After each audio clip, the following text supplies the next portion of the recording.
Aloha, friends and family. Welcome back to the Embodied Self Healing Podcast. This week I have guest Sam Previte. She's a registered dietitian, an intuitive eating counselor, and quite honestly, her Instagram feeds is one of my favorite and the best ever Instagram feeds. I'm not an Instagram scroller. However, when I see what comes across her page, it is so funny. It always makes me laugh. She's dancing, she's joking, she's really inviting us not to take like the dieting thing so seriously or even the food thing or any of that. Her Instagram is finding food freedom. And is it find food freedom? Yep. Find food freedom. Oh, just like it says behind you. So yeah, I'm super excited that she's here. And what's even more cool, and I love this when this happens, is that she is actually in my hometown. I'm in Atlantic Beach, you're in Ponte Vedra Beach, and we're speaking the same language. So welcome to the show, Sammy. Do you go by Sammy? Sammy and Sam, I get it all, but thanks so much for having me, Jen. I'm excited to be here. I'm super excited too. So my audience knows that I talk a lot about, I teach intuition. I have a background of health coaching for 10 years where I studied detoxification, functional medicine, integrative wellness. And you have registered dietitian background plus intuitive eating counseling background. And all the years that I have been health coaching, everything that I ever taught was intuitive eating. And so everybody who's listening in my community is very familiar with the language and the way that I speak about it. So I'm really excited and curious to see what an intuitive eater, certified intuitive eater counselor has to share and your perspective on all of this. So thank you so much for being here. Yes. Yes. I'm so excited. I love when people know what intuitive eating is. It's really nice because a lot of times when people come to our Instagram page or our TikTok or wherever they find us, they've never heard it before and it feels very foreign to them. So it's nice to have familiarity. Well, let's just start with that. What is intuitive eating from Sammy's perspective? Yeah. So it's funny because a lot of times people think with, again, going back to social media norms, that they think that intuitive eating is something that's new, but intuitive eating has been around since 1995. And it is an evidence-based self-care form of eating. So there's the book Intuitive Eating was co-authored by Evelyn Tribole and Elise Resch, who are both registered dietitians. And again, they wrote the book back in 1995, but they've updated it every so often. And actually, the newest version just came out in 2020. Um, but intuitive eating is a self-care form of eating. It has 10 defined principles. It has over 120 studies. And the entire focus of intuitive eating, that entire mission of it is to learn how to reconnect and trust your body again. And at the end of the day, to feel physically, mentally, and emotionally pleasant. And we live in a world with a $72 billion diet industry that tells us to lose weight, take up less space, be smaller, eat less, fight through the hunger, have more discipline, follow all these rules, right? Whatever diet it is. And the whole goal of intuitive eating is how do we quiet that noise and turn inward and trust ourselves in a society that's telling us to do the complete opposite. So sounds easier said than done, but it's so rewarding. And I wasn't always in this work as a dietitian. So to go from being the food police, which was how I was clinically trained, to now teaching people intuitive eating, it's polar opposite. And I could never, ever go back to that other world. Yeah. So what I'm hearing you say is you want me to take responsibility for the way that I eat and listen to my body. Mhm. Is that what you're saying? Well, and Yeah. again, if people choose to, right? Because I think a Yeah. lot of times people think that health is an obligation, like a moral obligation, but it's a choice. And Mm. if people want to, right? And then I think with my social media, you know me, I love to poke fun at like all the diets and Yes. things like that. And so I like to call people out kindly. And I think I do it in a way that can be perceived as funny because I've been there, right? Like I've been that dieting person. Um, but it's listening to your body if you so choose. Because unfortunately, as you probably know, so many people might hear this message and be like, in one ear, out the Totally. other. Just tell me Don't. what I have to do to lose weight. Yep. Yeah. Yep. Yeah. So that kind of just, that's why I love this conversation so much, because it really goes down to, yeah, that's actually what we're saying is like, stop seeking for the answer outside of yourself. Diet after diet, trend after trend, influencer after influencer who's pretty much leading you down the rabbit hole. And it sounds like you have experienced that when it comes to nutrition. And the thing is that I don't even know if nutrition is the right word, like food, nutrition, whatever. My perspective is that as you share, food is like your love language. Food is my love language. And it's a way that we self love. And the way that we eat says a lot about how we live and what we think about ourselves. And that's just kind of a whole nother conversation. But when we're talking about intuitive eating and intuition, it's really the invitation to listen to your body in many areas of life. And food is kind of like a gateway, like this opportunity to explore intuitive eating is one where you're developing your relationship with your body and with food, and just noticing like what works for you, and not in a sense like we give our power away by seeking the answer all the time after outside of ourselves, I think.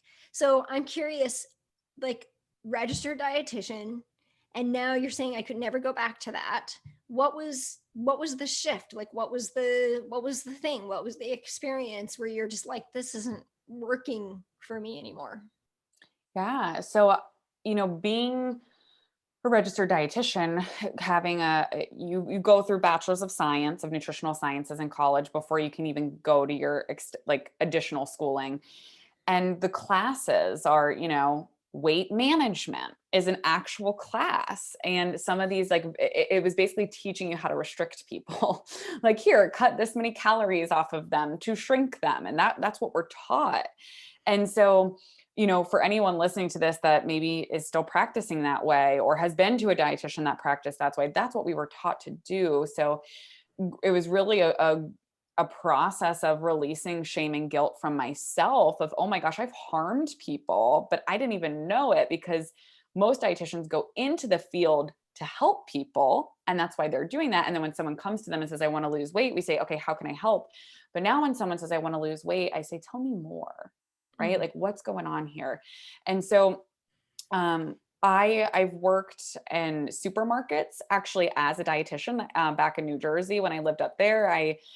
They have grocery store chains that have dietitians in every store. So Publix was piloting this, but they never really took off down here at least. And so I'd done grocery store tours with clients. I did private counseling. I taught cooking classes, and something always just felt a little off. And I'm sure with your type of coaching that you do, people probably talk to you about this all the time. There was just this dissonance inside of me of like, I wanted to help people and I would in the short term, but then they would call me if they could overcome the guilt and shame that they were feeling. Mm. They would call me weeks, months later of, Sammy, I, heavy air quotes, fell off the bandwagon, or I failed the plan, or I, whatever it was. And I was like, this is not working. This is not working. And then they came in even more emotionally messed up because they felt like they had failed.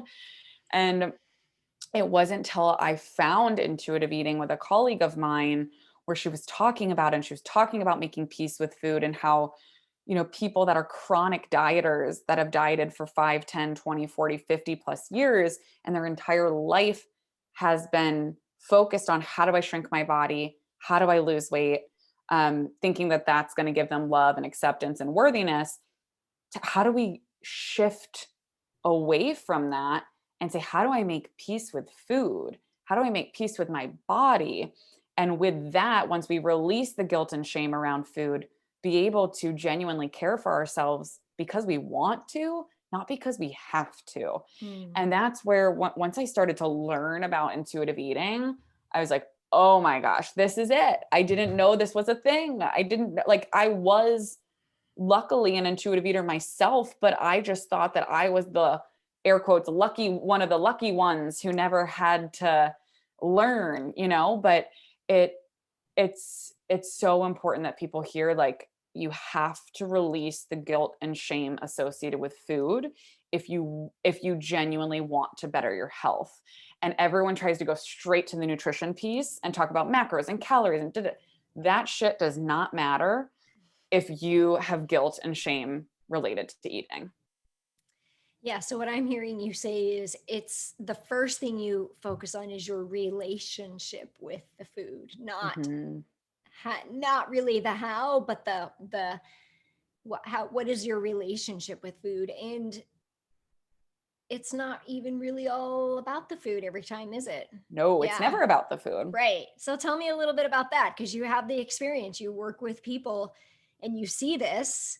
Mm-hmm. So what do you usually see? Like what's coming? So as you're witnessing and supporting your clients through this and you have the tools, you're a registered dietitian, you have the tools to help them with the nutrition. They're probably coming to you because they want to lose weight, whatever they come to you with. I know it, and I don't really health coach anymore, but when I did, it's like all I want to do is lose weight. I'm like, well, I'm not your coach. I'm not a weight loss coach. I don't do calorie counting, no diet, no nothing. But that's what everybody wants. And so that's like, tell me a little bit about like, how did we get from what we really need to what we think we need? That's a great question. Or I think even just like, how do we navigate the question of like, I want to lose weight, right? And I think a lot of people, I want to make it explicitly clear for people listening that intuitive eating is not a weight loss program.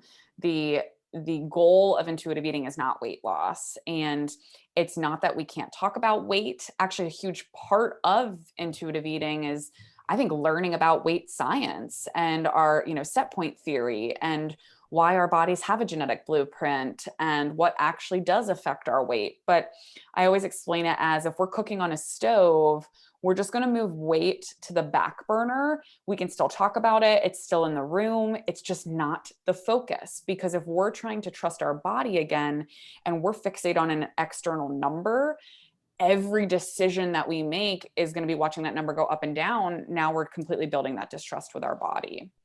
So I think going back to your question of how did we get here, where this is what everyone is chasing.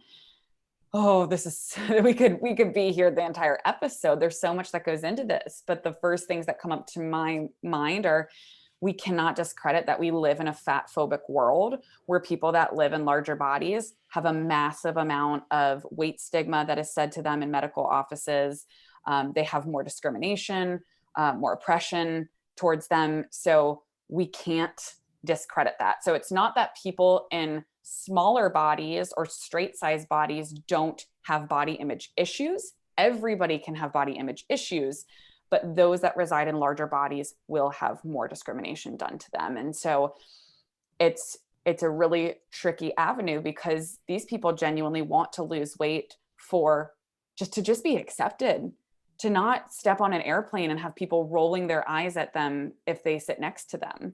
I mean, we're talking basic like human decency here. So that's a huge part of this. It's truly more of like a social justice issue we're looking at. But also I think it's what our society externally validates for people, right? When people lose weight, what's the first thing that happens when they're in their social groups? Oh, you look so great. Oh, what are you doing? Oh, whatever you're doing, keep it up. Meanwhile, they may be starving themselves, making themselves throw up, or, working out 6 hours a day. We have no idea what that person's going through. So I think at the end of the day, people are looking for validation. They're looking for love. They're looking for acceptance. They're looking for worthiness. And they think that if they could just lose weight, that they'll get there. But what we know, and I'm sure you've seen this, that experience of I've had clients in larger bodies, smaller bodies, they'll lose the weight and they look in the mirror and they say, I still hate myself.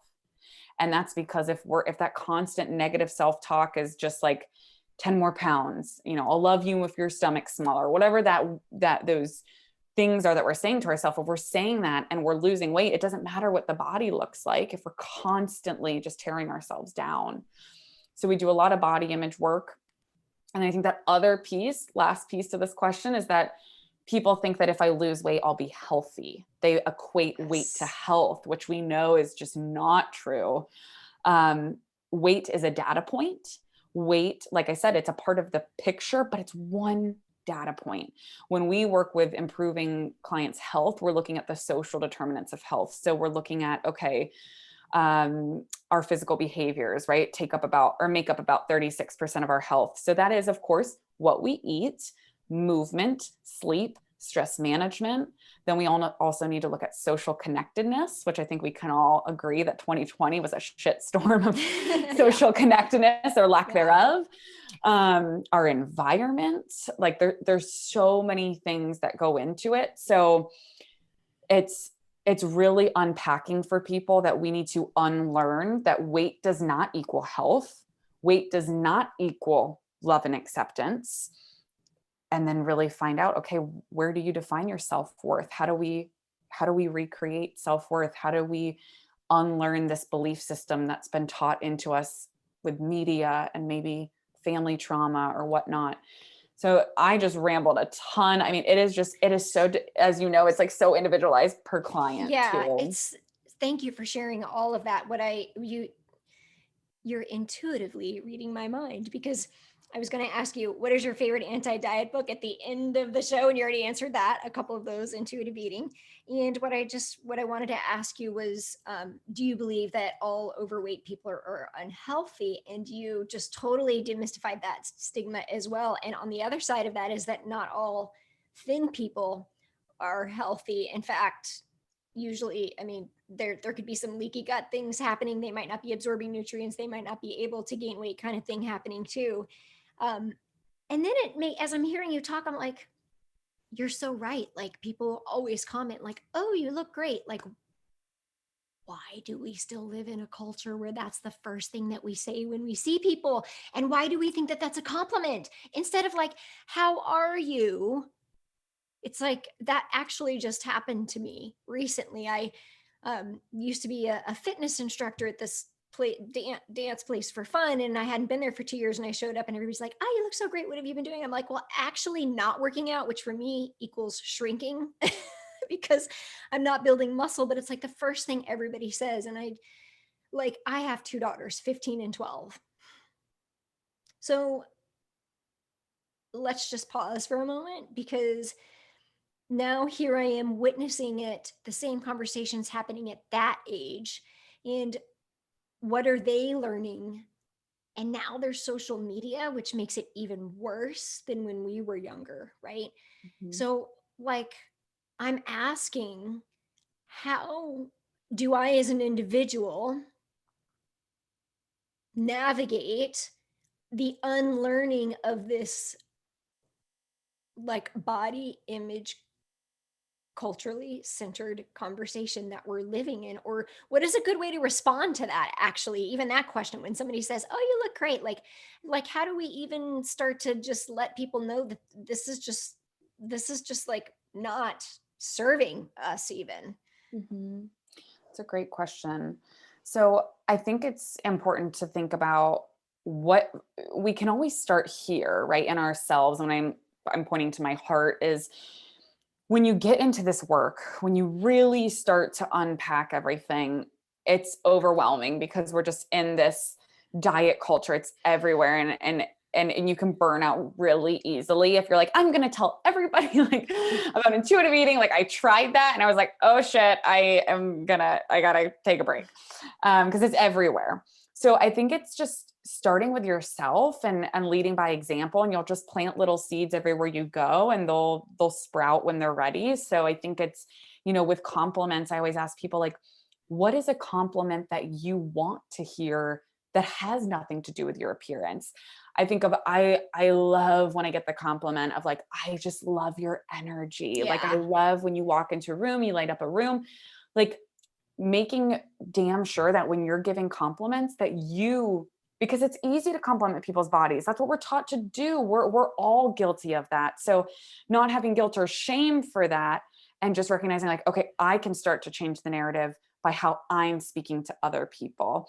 And if someone says something to you and it's triggering, totally depends on the circumstance, but it could be, you know, if you think that person is reachable or teachable, or it feels comfortable to say, I actually choose not to comment on people's bodies. I know you didn't mean harm by that, but I'm just, you could say I'm more sensitive to that, or however we want to have that conversation. Or it could just be totally like kind of acknowledge and change the subject if we just want to get off the topic of conversation of body.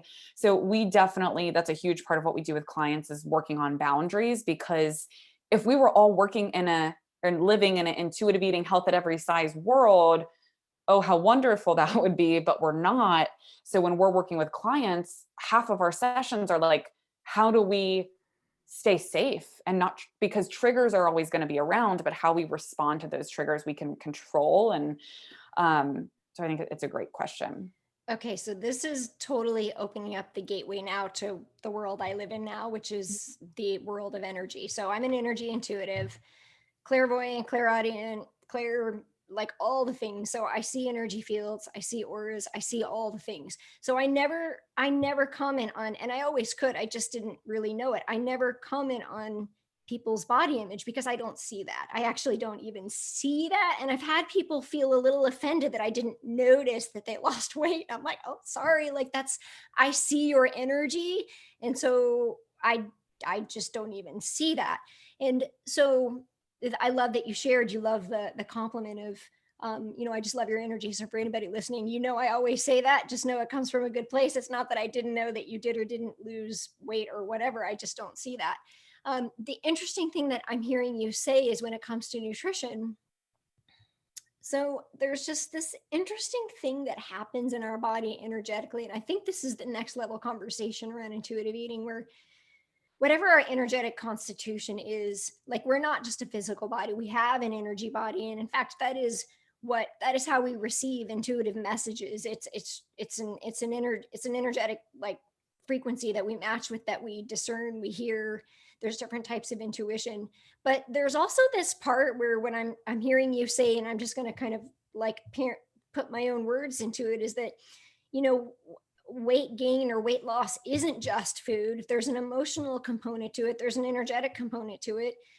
If you're a really, let's just say for example, if you're naturally a really high energy burner, like what about the possibility that you could be burning the food that you're eating and not assimilating the nutrients and getting any energy from the food, because you're already burning it kind of energetically before it even like gets into your digestive system.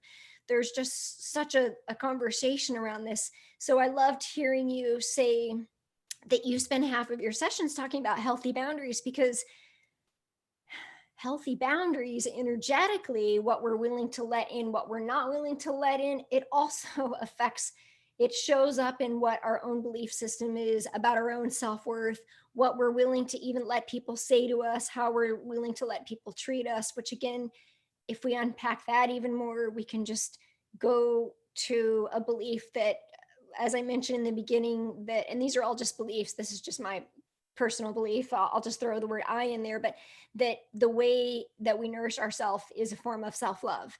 And so I think what we're saying here is we're really inviting the listeners to realize that food is the tangible thing, the relationship with the thing is what we notice, but there are things happening underneath it.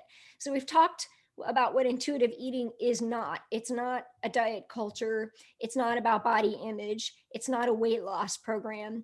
And so tell me a little bit about what it is. Mm-hmm. And I know we started there, but tell me a little Yep. bit like some of the specific principles that can be applied for people listening, so they can start to notice, their own patterns of eating.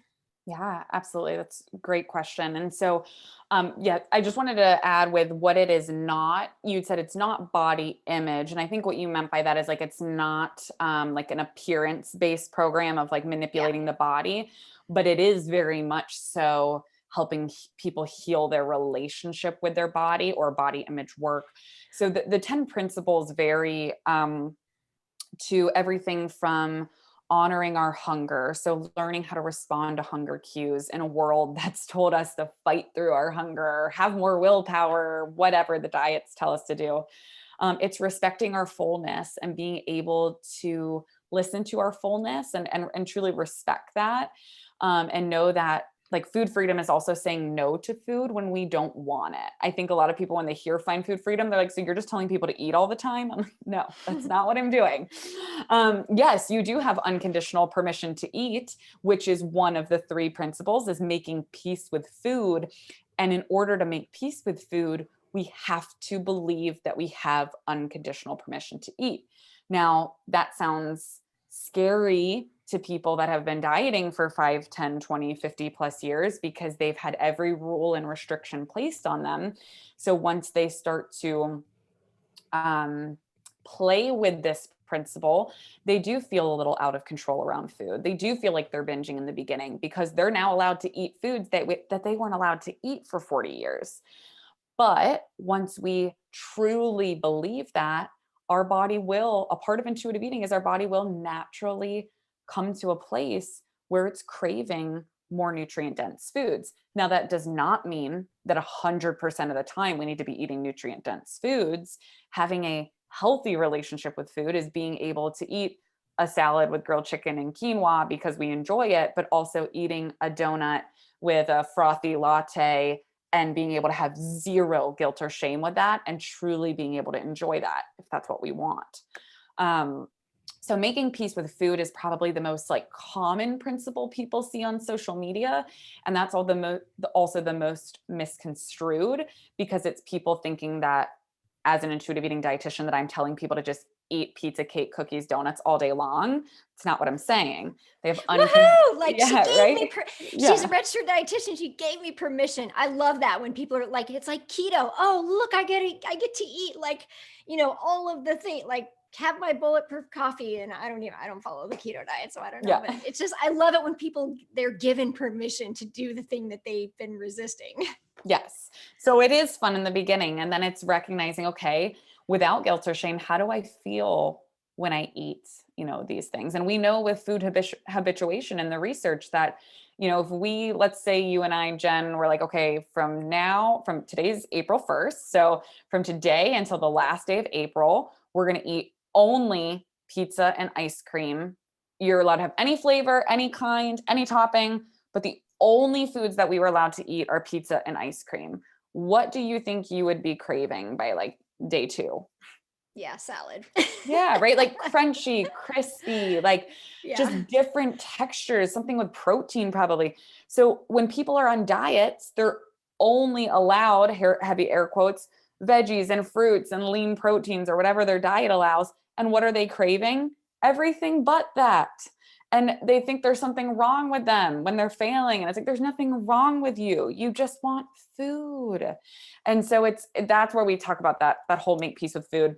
But so that would probably be the main one, but others I won't last as long on, but movement, feeling the difference. So making peace with movement, looking at it as a form of, celebration and joy and fun and playfulness versus Not like punishment. torture, like I have to Yes. get on my Peloton for 3 hours and lose 10 pounds this week or I failed. Yes, Yeah. exactly.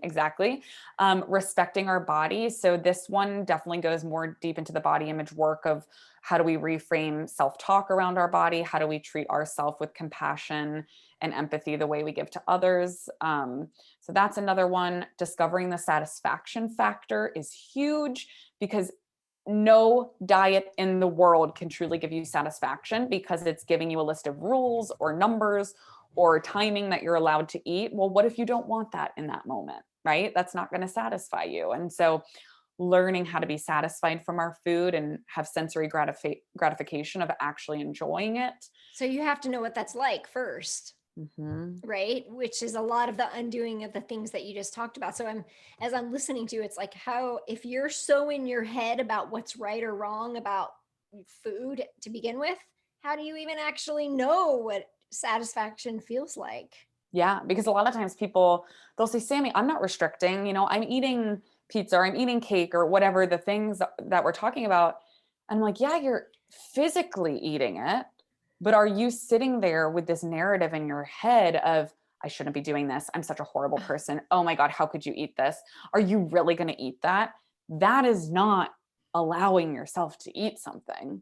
That is mentally super restrictive, and that is going to fuel you to eat even more of that food once you eat it, because it's like, well, hurry up and get it all in, because come tomorrow, come Monday, I'm not allowed to eat this anymore.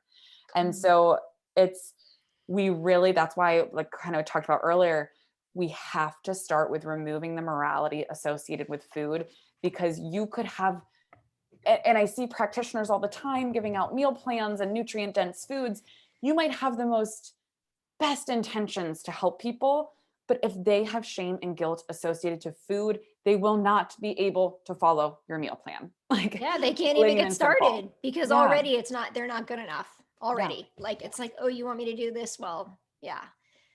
Yeah. Yeah. So satisfaction factor, are there any more after that?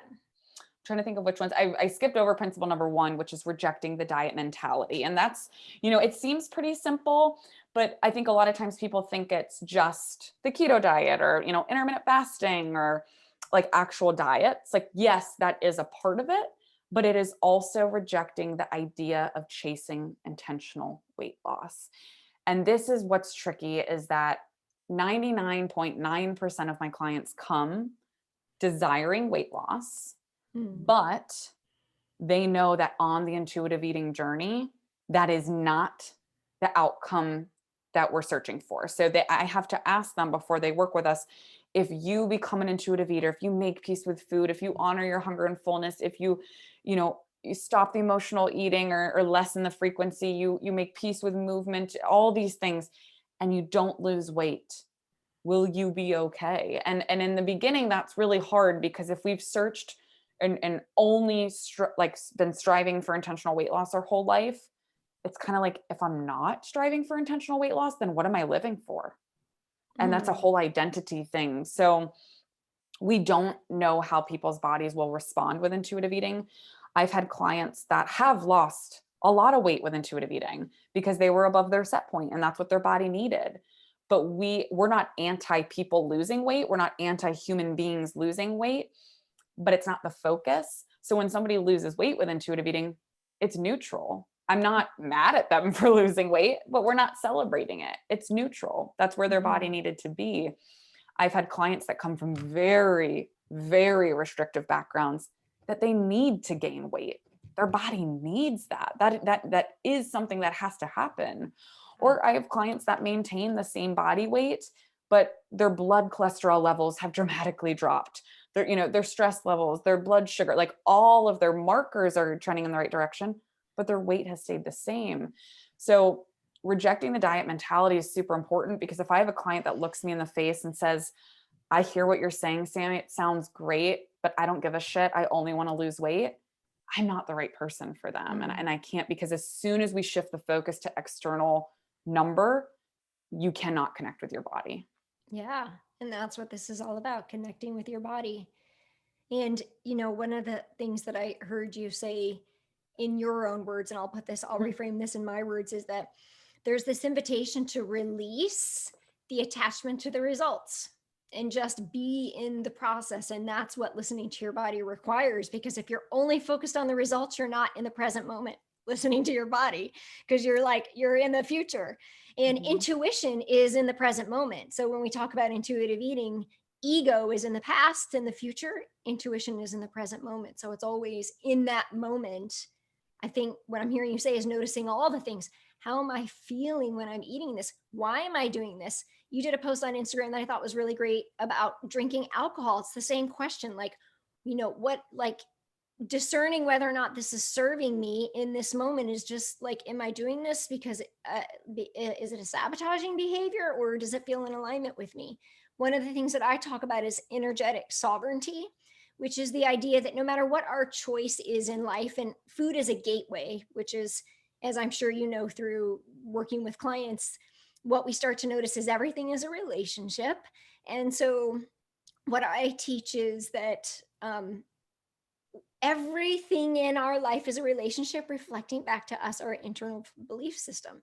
And so there's a breakdown, or there's a discomfort, we can say, in some area of our life. It might be our marriage, it might be our job, it might be our kids, it might be our friends, it might be our relationship to money, it might be our body, it might be food. And so food is one way that our relationship with food can reflect back to us some internal belief system that we have about ourselves. And I like to talk about energetic sovereignty as it relates to the empowered choice. So if you're like, I'm going to try kale chips and I'm going to eat, which I used to be a big fan of kale chips and I still eat them and they're not for everybody, but if you're going to eat it, but the whole time you're eating, you're like, oh God, this is terrible.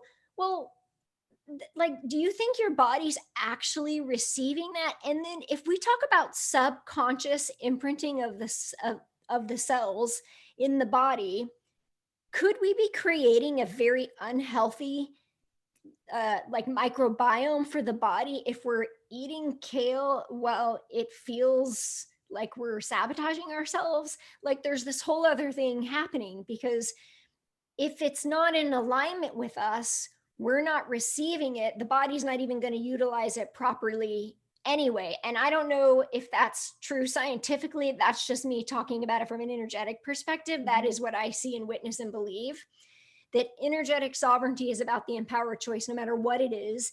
If we want to talk about health and wellness, like, I mean, there's this vaccine thing happening right now. There's like plastic surgery. There's all kinds of things. And we know that, some things are better for us than others, but whatever your choice is, make sure that it's empowered and in alignment with you, that it feels in alignment with you. In order to get to that place, you've got to listen to your body. And that's what intuitive eating is. Because just because something is healthy doesn't mean it's healthy for everybody. And then even if it is healthy for you, but you've got some belief underneath the surface that is sabotaging you while you're eating the thing that is physically healthy for you, well, then that's out of healthy relationship. And so as I heard you speak about conditions, that really, I was curious about that, because one of the podcasts that I did recently was about some of the core limiting beliefs that show up for us. And this can show up with our food. So one of them might be, I'm not worthy, or conditionally, I'm only worthy when I look a certain way, I eat a certain way. I'm not lovable, or I'm only lovable when, or I'm hopeless. My family is diabetic, so I'm diabetic. Or it's not safe. Like some people feel disconnected and unsafe in their body, or I'm not seen or heard in my experience. Those were the beliefs that I talked about. And so what I'm hearing you say is that one of those principles removes the conditioning of food in general, and also the attachment to it, which I love that you shared both of those. As I'm speaking about that, like, is there anything coming through for you? Yeah, I was going to say, as you just brought up some of those limiting beliefs, because there's 10 and I just kind of rattled off a few, two of the ones I forgot to mention that especially relate to what you're saying. One is challenging the food police, which is really responding and really challenging the belief systems that are in our head, of the voice that says like, you shouldn't be eating that, right? Or we call it like the professional dieter in us, the voice of, this has this many grams of this, so you shouldn't be eating this. Like really responding to these voices, being able to identify them and challenge them. And then another principle is coping with our emotions with kindness. And that really unpacks everything from emotional eating, those people who maybe coin themselves as emotional eaters and use food to cope, or in the opposite, there's people that do the opposite, where they will restrict with emotion and not allow themselves food during a very emotional situation. So really being able to get down to the nitty gritty of, what am I actually feeling and what do I actually need? And I think that goes back to what we were talking about earlier, where in that specific principle, it's not about the food. If we can rule out physical hunger, and we know in that moment that we are physically fed, but we're eating to a point of complete physical and emotional unpleasantness, what is actually going on? And again, the whole conversation we've had, if you're not present in your body, you will not be able to figure that out. Yeah. And so I want to thank you for sharing all that. Invites me to just share the difference between intuition and ego. So how do we know that the voice, the food police, right, in our head is intuition or ego? Because as you and I talked about, like people don't know what intuitive eating is. And so I want to share what I think it is, and then I'd love to hear what you think it is. For me, intuition is present moment, non-judgmental. It's relaxing. It's like a place Mhm. of allowing, receiving, accepting. There's no tightness in my body. The ego is very loud. It's in the past, it's in the future. It's very judgmental. It feels really uncomfortable. So for somebody who's listening, if you're like, well, how do I know that the food police is not my intuition? That is how I know that it shows up for me. I'm curious for you if you notice in your clients or for yourself, any other things that come up in discerning the difference between the intuitive eating voice and the ego centered voice. Yeah. I agree with everything you just said. The only thing I would add to it is that typically when there is the food police coming up, um, I ask people, where did you hear that before you heard it in your head? And it's usually a rule from a previous diet. It's a parent from when they were a child telling them they were not allowed to eat certain foods and restricting them. It was a, ex partner or spouse who would shame them for eating certain foods. These are things that were said to them or done to them by people in their lives, or media messages that they have internalized or followed these rules and have now become a voice in their head. Mm.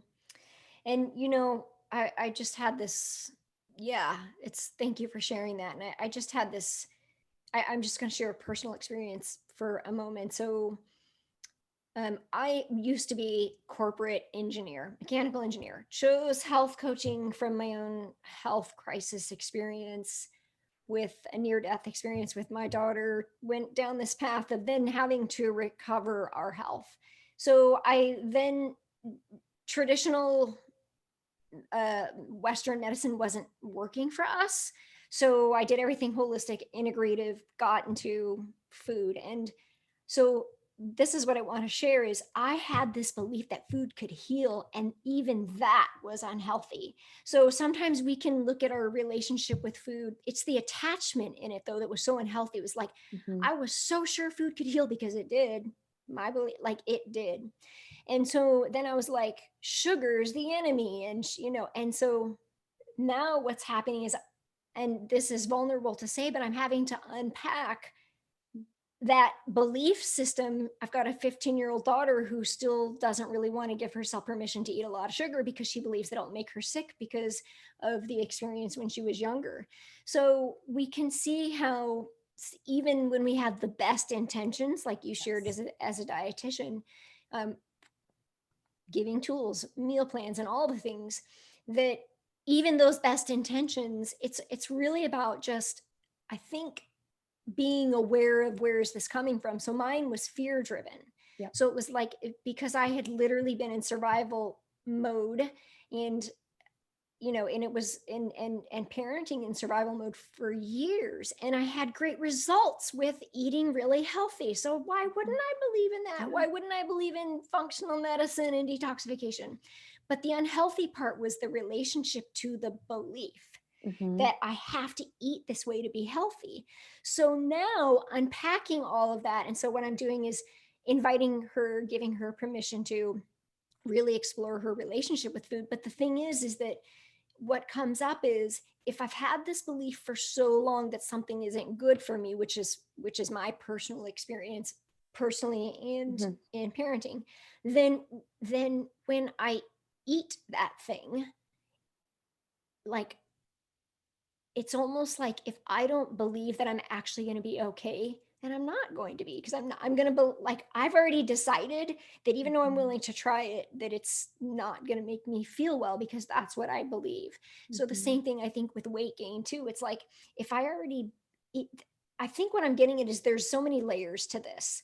So Mhm. even if we say like, okay, I'm willing to like give myself permission to eat pizza or cake or whatever, um, I'm noticing that maybe there's going to be layers that are going to show up where Mhm. it's like, okay, well, I'm doing it, and I think you said this, but I'm noticing that there's so many layers to peel to this.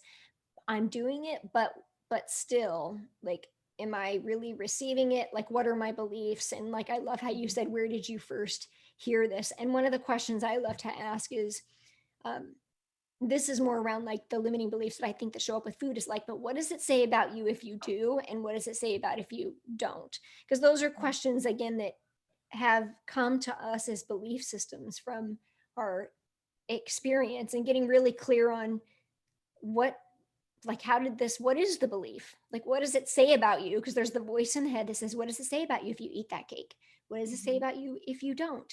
And so it's not even just entirely about weight loss, and I know that that's what most people come to, but even just, there's a really unhealthy attachment to just being really healthy and being like overly healthy, which is probably what my experience was, Mhm. about 5 years ago. So um, that's why we come back to the relationship with food, and it's going to show up differently for people. Some people it is going to be body image, some people it is going to be weight loss, some people it is going to be wellness, some people it is going to be energy. That's another one I get, is I don't have vitality or energy. And still, the thing is that you can eat the most nutrient dense foods you want and eat all the right things, but if you're still like really really stressed out and you're it doesn't, like, the food isn't the total answer, right? So it's really just giving permission to see. And I love that you opened up this conversation of understanding, blending your professional background as a registered dietitian plus this intuitive eating counselor certification to really blend in and mirror and understand that we're not just physical. It's not Mhm. just about the food. It's about the relationship that we have with food that is really mirroring back to us our relationship to ourselves. Yeah. Yeah.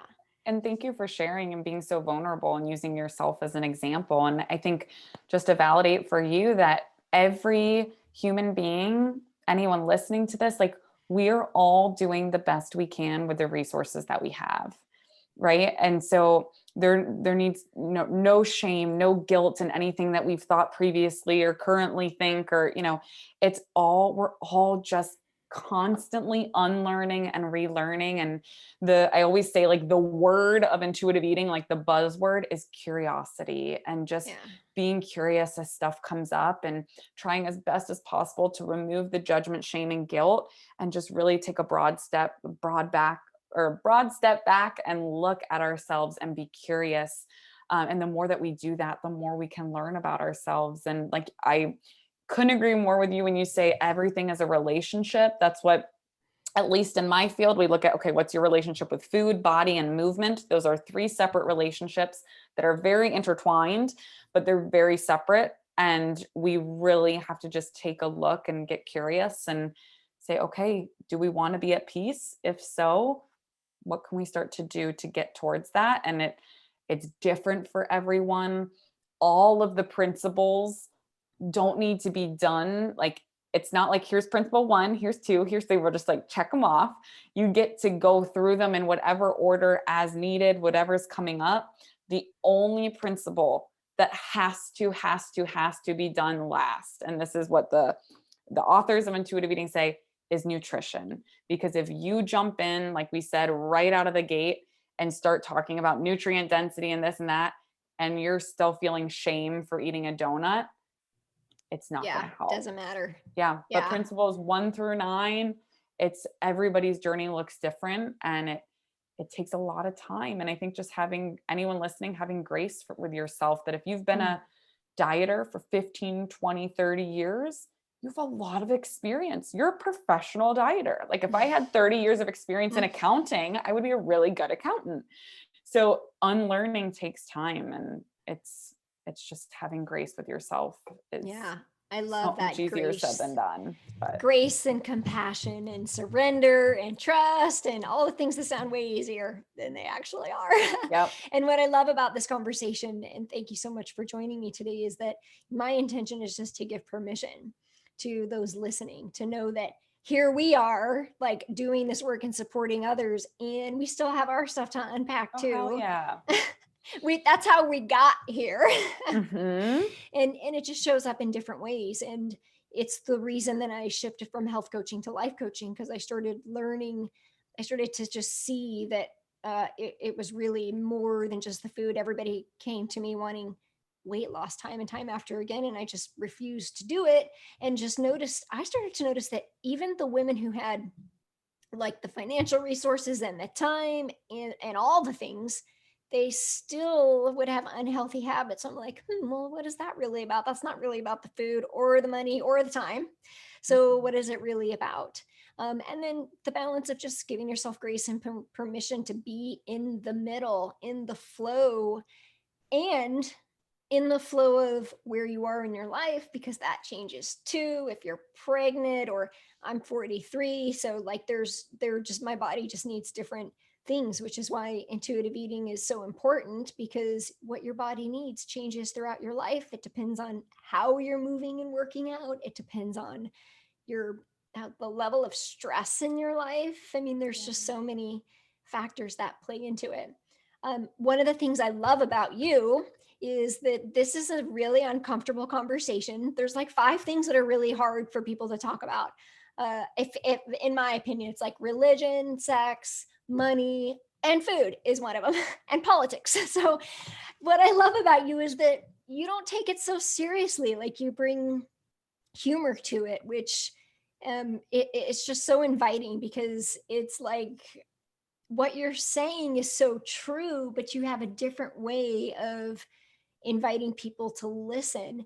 And I'm just curious, like, what is the most frustrating thing in social media to you right now around this topic?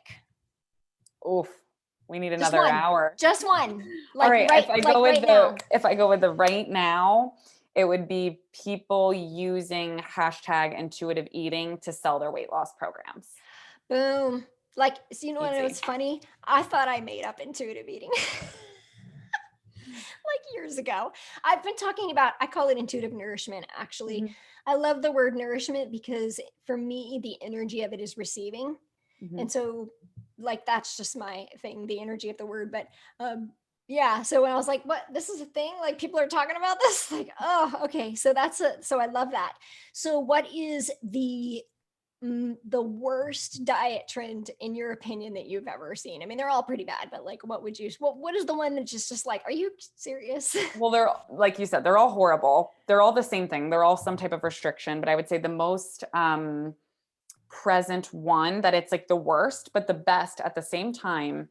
And by best, I mean, you'll see what I mean, but is intuitive fasting has now just been co-opted by Gwyneth Paltrow and some wacky doctor. But if you read what they say, they literally copy and pasted and are trying to co-opt all of the language from intuitive eating and telling people not to eat. And So did they trademark it? I don't know, but what I do know is that I mean it's the worst because like there's nothing fasting about not eating. Food is nourishment. It literally gives us life. But secondly, that they're now when you type in intuitive eating used to be the first thing that comes up, and now intuitive fasting is the first thing that comes up. Mm. So it just boils my blood. And they're using the language like just how you and I are talking today. They're using all of that language around it. So it pisses me off so much because they're going to get so many people doing that and harming them and basically creating eating disorders. But in a Mm. way, it's from a fact of intuitive eating, it's maybe they see how powerful intuitive eating is, so that's why they're trying to Yeah. copy it. But It seems like an oxymoron to me. It's yeah. like they don't. So when I hear the word fasting, my body is like, like, what? No, like what? It's just like I can't. Like for me personally, like like, I don't. It's just personally out of alignment for me, because it's yeah. I don't know. It's like why would I not? Why why would I not want to feed myself? We're Like you said, naturally fasting when we yeah. sleep. That's what Oh, breakfast, right? Break right. fast. We're doing that. Like we're good. We don't need to restrict anymore. Well, and like you said, like, well, you didn't say the word life force energy. This is my word, but Mhm. food is like life. It's what, like, it is life force energy. It is receiving. And so here's what comes up for me is already the word fasting already makes me feel like I'm not good enough. Well, I'm not good enough to like eat and nourish. Like that's what comes up for me. I don't know how it is for other people. But I'm talking about the subconscious that we don't consciously think about. How it feels for me is that there's something wrong and something's not enough.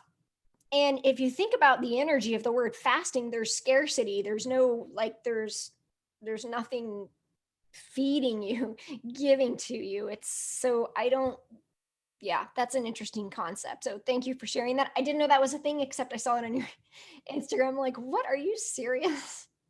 Okay. Yes. So for all the listeners here, if you're searching intuitive eating, keep searching and go to intuitive eating, not intuitive fasting, because they're totally different. One is receiving and one is rejecting, basically. Yep. Absolutely. Yeah. And you are worthy of receiving, to everybody listening. So let's choose the receiving nourishment piece to it. Okay, you answered my question about your favorite anti-diet book. I just want to invite you to share where people can find you and what you're up to and what people can engage in your world, your podcast, your offerings. Yeah, so I feel like the easiest place to go first is our Instagram because it'll take you to all of the other places. So that's at find.food.freedom. So there's just periods between the words, find food freedom. And on there, there's many links to many different things. If anybody wants to work with our team and get support, they'll find that on our Instagram, or you can also go to findfoodfreedomapplication.com. Or for anybody listening, if they're like, okay, I just want an extension of this conversation, I want to learn more.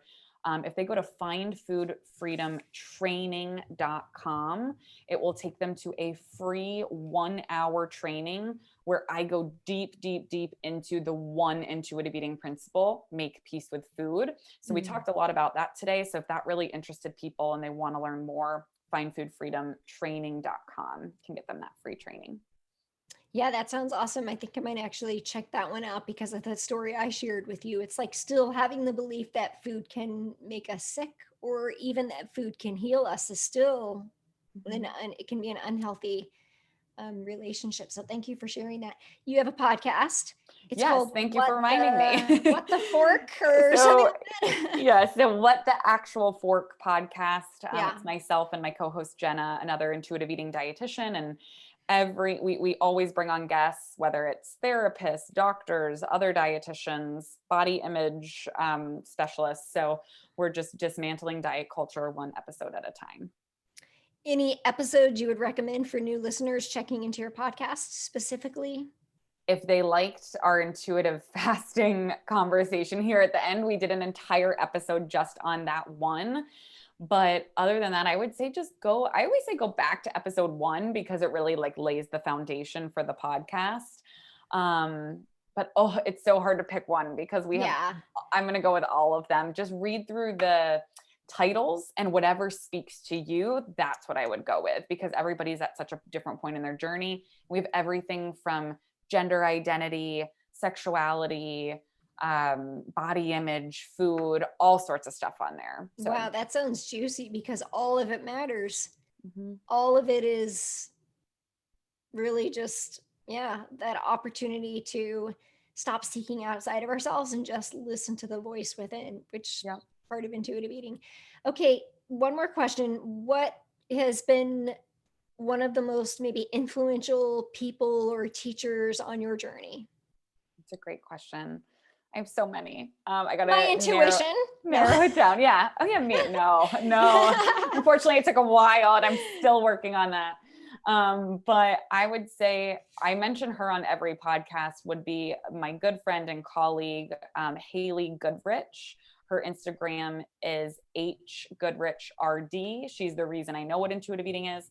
And then 2 others would be Fiona Sutherland, who is the Mindful Dietitian on Instagram. She's I follow her. Oh, she's amazing. She's an Aussie. And then last but not least would be Christy Harrison, who she has the Food Psych podcast, which is one of the #1 podcasts in the nutrition department on iTunes, like in the world. And her book, Anti-Diet, just came out, I think it was last year or the year before, has all of the latest research on weight stigma, intuitive eating. So she's a wealth of knowledge.